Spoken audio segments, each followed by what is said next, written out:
This is Buck and this Mahana Pioneer 1000. Recently I was debating getting a bid line or a bid mat, kind of like the nice drop-in liner they have. It looked like it could take some abuse.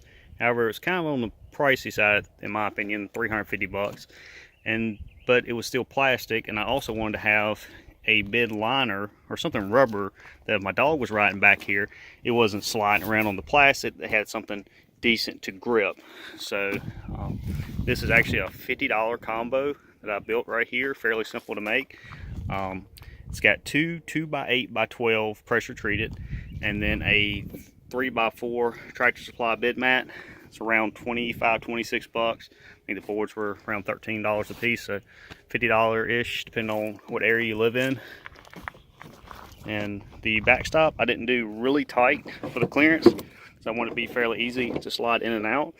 That is actually perfect if you're going to put sand or gravel and you want to stop it from maybe getting in your tailgate or be able to control the scoop coming out. And of course, you don't have to do a bid stop. I also took some of the spare trim pieces that come off the mat, add a little bit of cushion, kind of help it out. Also took an 1.5 inch paddle bit, drilled in here, and that's for where the cable connects. That way when it shuts, it's got somewhere to go. It's pretty easy to get in and out. It's got enough flex where it'll allow it to do the initial kick there.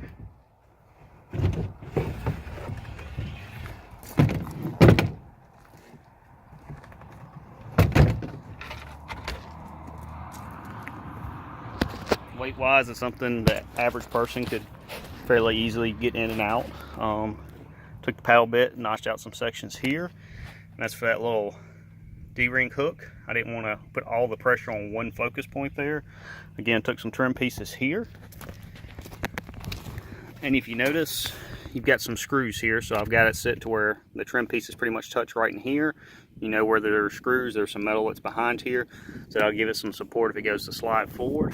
The bid mat, I didn't, for this size, if you got the size bigger, you could have trimmed all the way to here. I really wasn't that worried about that. I didn't get it perfectly flush. I actually like just a little bit of roll because that's more of a deterrent to stop stuff from coming past this lip, sand, stuff like that. When I did the notches, notch for the D-ring here, gave just a touch of a notch there, and then the other D-ring. And then as far as cutting this bid mat, it's a fairly thick piece of material. The easiest way to do it, if you look at a YouTube video, is just taking a razor blade and then putting it over 2x4 so it'll flex and spread open more as you cut it, and just keep making your cuts. There's two different ways you could do your measurements and cuts. If you are pretty handy doing carpentry, plywood, stuff like that, I just took my measurements from one side to the other, did my trim cuts, did different reference points, and then did my angles. If you're handy doing that, that's how I did this one, no problem. If you're not, the suggestion I make is just find you a big piece of cardboard, maybe a water heater box, a refrigerator box, something like that, and just lay this out and cut you a template. Then when you cut the template, you've got something to go by where to cut on this, because it's a whole lot cheaper. If you miss a piece of cardboard, you can grab another piece and fix that. But if you make a cut on this and you cut your measurement wrong, then you're throwing away a bid mat and buying another one, or you got a jacked up looking bid mat. So that would be my suggestion there. But overall, seems like it's gonna work out pretty good.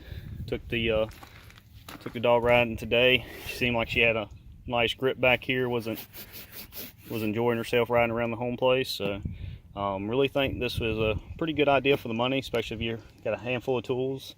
If you got any questions, feel free to ask, but figure out, share the idea. $50 bid mat and box.